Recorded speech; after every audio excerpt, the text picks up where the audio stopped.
Chapter 28 is called, it's the final chapter, and it's called Eschatology and Culture. And I want to talk, if I can, in this video, briefly, about two ideas in this chapter that have been such a blessing to me. The first one, what have we got here? Eschatology, diversity and integration. It's Revelation 7, basically. And the idea that people from every tongue, tribe and nation are gathered around the throne, singing praises to the Lamb on the throne.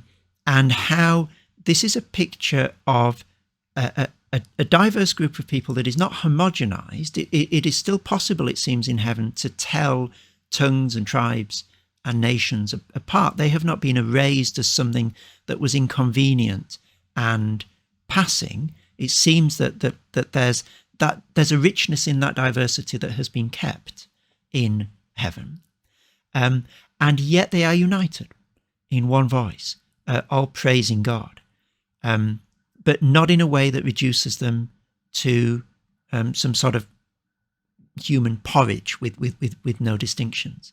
And I try to think about how that might be a paradigm for the way we think about diversity and integration, and how that might help Christians to orient themselves in the world in relation to the possibilities of living together, and the hope of living together harmoniously across cultures in heaven, and what implications that might have for the way in which we live in the last days as well. And the last thing I wanted to talk about in the video was eschatology and globalization. And this is a really fascinating idea that, again, comes from Richard Bauckham. And he talks about two globalizations, and he's getting this out of Revelation. It's in his book on Revelation, I think.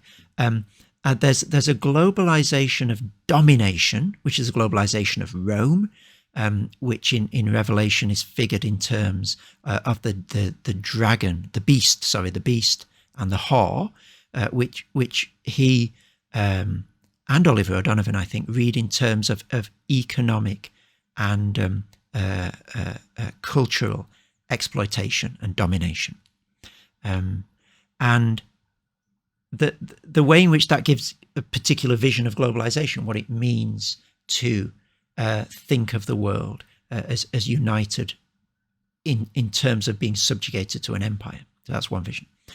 The globalization that he juxtaposes to that he says is the globalization of the New Jerusalem in the book of Revelation, is the globalization of blessing, he calls it, where, as we're led to expect from Genesis 12, that the blessing cascades out from Abraham's family to all nations. All nations are blessed through you.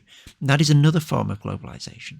And I just think it's really helpful the way that he talks about these two ways of understanding the global in the late modern age, and how the book of Revelation presents both of them and their consequences and their motivations in a very vivid and way that helps Christians get a handle on late modern culture and on how the Bible speaks into it.